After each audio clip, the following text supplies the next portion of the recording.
सी voter वालों ने एक सर्वे करवाया था और उन्होंने सीएम फेस की जो रैंकिंग थी उस पर 3 नाम आए।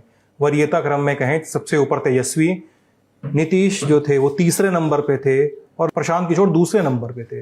एक चीज तो है, जो आप पटना की सड़क से लेकर के आप मोतिहारी की सड़क पर पहुंच जाए या मधुबनी के किसी गांव में पहुंच जाए, प्रशांत किशोर की चर्चा हर चौक चौराहे पे गली मोहल्ले में कहीं बैठ जाइए, लोग उनको जान रहे हैं।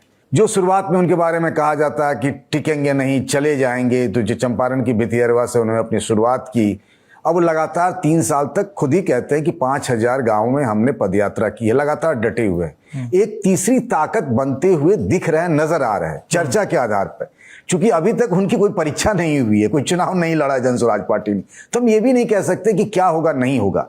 लेकिन हाँ, एक जो आई बॉल्स के हिसाब से देखें और जो चौक चौराहे पे बातचीत होती है, प्रशांत किशोर एक ताकत बनकर नजर आ रहे हैं, इसमें कोई दो राय नहीं। मैं आपको ऐसी कई सारी कहानियां बता सकता हूं कि फलाने आईएएस के या फलाने डॉक्टर के, फलाने पढ़े लिखे लोग के, उनके छोटे भाई या किसी के नाते रिश्तेदार इन दिनों पिछले काफी समय से पटना में प्रशांत किशोर के लिए जोर आजमाइश कर रहे हैं। लेकिन प्रशांत किशोर के आसपास अगर किशोर कुमार मुन्ना जैसे 2-4 अपवाद को छोड़ दें तो कोई बहुत बड़ा जो पिछले कई सालों से पॉलिटिक्स में हो, रवा हो चुका हो, खपा हुआ हो, इस तरह के नेताओं की भीड़ मुझे नजर नहीं आती। उनके आसपास प्रोफेशनल्स दिखते, बिल्कुल कॉर्पोरेट स्टाइल में उनके सारे कार्यक्रम होते हैं, आपको उस तरीके से उनकी इमेजेस वगैरह आती दिखेगी। ये जो आप सर्वे कह रहे हैं सी वोटर के, जिसमें तेजस्वी यादव सबसे पहले नंबर पे, उसमें कोई चौंकाने वाली बात मुझे नहीं नजर आ रही है। लेकिन दूसरे नंबर पे प्रशांत किशोर का नाम मुझे काफी चौंकाने वाला लगता है कि प्रशांत किशोर एक मुख्यमंत्री चेहरे के तौर पर दूसरे नंबर पर दिखाया जा रहा है। बीजेपी के नेताओं की अगर हम खास तौर से बात करें तो उनको लगता है कि सबसे ज्यादा प्रशांत किशोर के होने से डेंट अगर किसी को है तो वो बीजेपी को लगता है, बीजेपी को लगना है। एजेंडा वो जरूर सेट कर रहे हैं। किसको पता था सम्राट चौधरी के बारे में, अशोक चौधरी के बारे में, मंगल पांडे के बारे में, दिलीप जायसवाल के बारे में, संजय जायसवाल के बारे में।